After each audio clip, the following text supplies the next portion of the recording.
Hello, and welcome to Beering in Mind Beer Reviews. Today we're going to take a trip to the United States, a place which we don't visit very often, and we're going to look at a beer which I actually brought back from there quite a while ago, and that is this one. This is Bell's Lampshade Party Ale, and they describe this as a beer for those evenings which you perhaps do not remember. It's a double IPA. You can see the kind of retro party picture here with lampshade and two beers, two people, two beers. A double IPA at 9%. Bell's has been around for quite a while. The founder is named Larry Bell, and actually it was known as Kalamazoo Brewing Company for a long time. The founder is Larry Bell, and he moved to Kalamazoo, Michigan in the United States to go to college there, and after he graduated he got a job in a bakery and got interested in yeast and fermentation, and he began home brewing as well, which of course in the United States has been a major source for producing professional brewers. And he opened a homebrew store in 1983, and then in 1985 he actually started brewing commercially and sold his first beer, and that was an amber ale, Bell's Amber Ale. But it was not called Bell's Beer then, that was later. In 1997 they put out, the beer which is probably their most famous, double-hearted IPA. I'm sorry, two-hearted IPA, which has a picture of trout on the label, and the two hearts are supposedly the hops and the malt, but there is also a river in Michigan called the Two-Hearted River, and I don't know if that is part of the name or not, but Ernest Hemingway, who was also from Michigan, has an early short story in his 1925 collection, In Our Time, which is called The Big Two-Hearted River, and it's a two-part short story about a man who's come back from World War I and maybe has what we would call PTSD, and is on a fishing trip in his home area.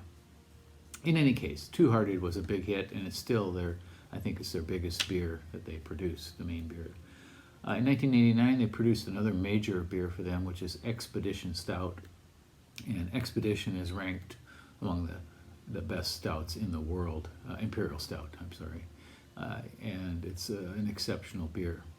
I have several bottles that I bought in 2010, and I've been aging them and opening one every couple of years or so. Maybe I should open one for you and let you know how it is now after 10 years.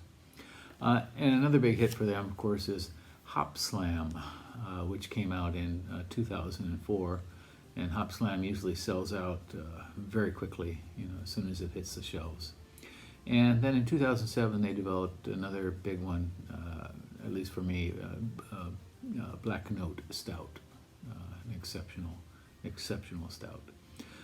In any case, this beer is dry hopped with two hops, Galaxy, and a new hop called Idaho 7, and it's dry hopped twice, or with the double amount of hops here, and it's 9%, but they don't list the IBUs. And if you go to their website, they have a section, why don't we list IBUs? If you click on it, they have an explanation which basically says that perceived IBUs, International Bittering Units, perceived bitterness is different from person to person, and IBUs perhaps are most useful simply for the brewer or the home brewer to try to decide how much bitterness to put in. But for the drinker, it's who who has the palate to distinguish, say, between 50 IBU and 60 IBU? I suppose some people would, and I suppose you could train yourself. In any case, on their website, they have this "Why don't we list IBU" section and explain it, and then at the bottom they say IBU number. And for this one, the IBU number is 70. So now we know. All right, and shall we give this one a go?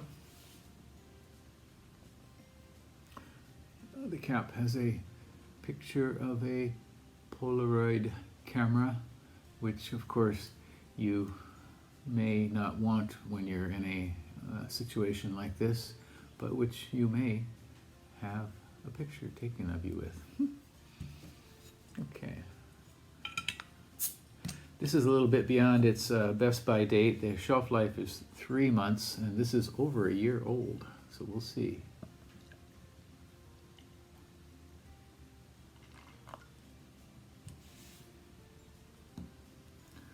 Okay, it pours out very nice, satisfying sort of blonde, light coppery color, sort of off-white head, half a finger or so. Okay, the aroma has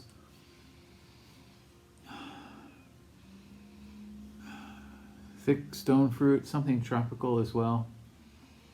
I'm getting some peach, some deep citrus, some pine for sure.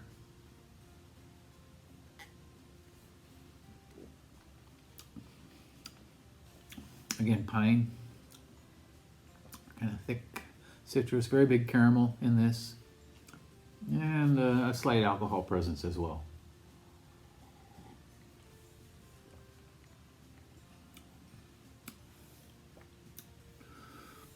The carbonation is still going. I'm not sure if you can see it, how well you can see it there.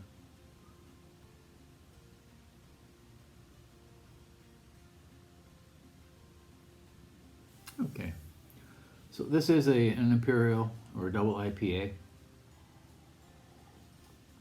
which is my favorite style, actually. It has been for a number of years. On RateBeer, this one has 55 ratings only. It's not this is not a regular beer for Bell's at all. And 55 ratings, 3.77 average out of 5.